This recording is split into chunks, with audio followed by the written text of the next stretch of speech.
Dr. Mannion, how are you? Hi, Dr. Phil. You're the clinical director. I am. Fill in the blanks here.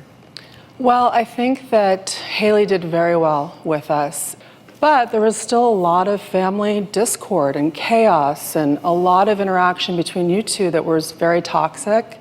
And I think the therapist was trying to kind of contain the whole family by allowing her to settle down and giving you some education. I mean, that was really the family therapy, was the education, because we weren't at the place where actual traditional family therapy could take place. It was all about trying to contain her, trying to contain you, and the two of you and your dynamic is pretty toxic. Okay, and I'll work on that. Whatever you need me, I won't do that. I need to know that you understand the issue here. Don't just comply because you said, well, okay, I'll agree, fine. No, fine. I'm not doing it like that. I mean, obviously, I didn't understand that was the biggest issue. I'm not saying it was the biggest issue. I'm saying the only thing you control is you. Right. You don't control her delusions. You don't control, there are a lot of other big issues. Yeah. But to the extent that we have family resource here, if she's calling you 4 or 5 times a day, and all this argument is going on about coming home and what's going to happen and all of this, that disrupts the flow, the therapeutic flow, the therapeutic environment in which she's in because of this outside interaction.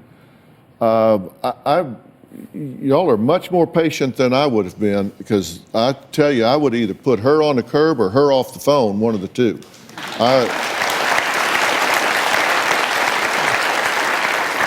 But I'm reading people, and you seem like you're wanting to argue this or defend it in some way. I don't know.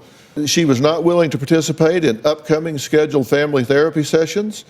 You made case management goals difficult to achieve because of your constant conflict with her. It created a huge obstacle, which is part of your dynamic with her anyway. And this is part of the education. You have to learn how, wait a minute, I've got to disengage here. I got to unplug. And you want to unplug.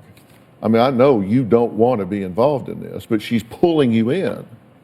I appreciate that it was difficult for you because Haley was really unwilling to be involved with interviews or to talk to people on the phone about getting into places. I mean, she was pretty resistant. And I think that was partly because you had so much interaction and there was so much going on between the two of you that in her mind, she thought if she just got home, you would let her stay. And I was telling her no. Yeah. The whole time. But the point is, they didn't want you telling her anything.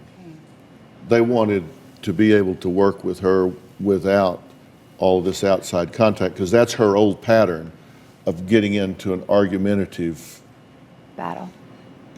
Dynamic with you, and then she gets all agitated, and then it's just virtually impossible to deal with her. Yeah, I see. I know we set up a whole year program so that she could get a particular medication that was very expensive, and we actually applied to the manufacturer to do that, and they granted that, and then that medication was changed.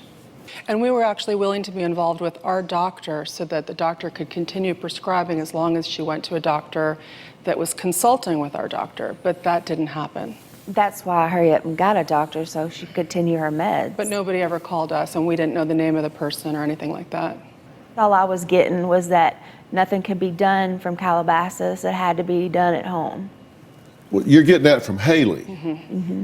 Yes. Yeah. Yes. Who thinks she's the mother of Jesus. I know. So that's not a reliable resource, is my point. I didn't realize I was an obstacle for her. And I'm willing to do whatever it takes to help my daughter. Accept what they ask you to do. I thought I was doing what they said, because I did quit talking to her about going home, or quit talking to her about certain things when they asked me to.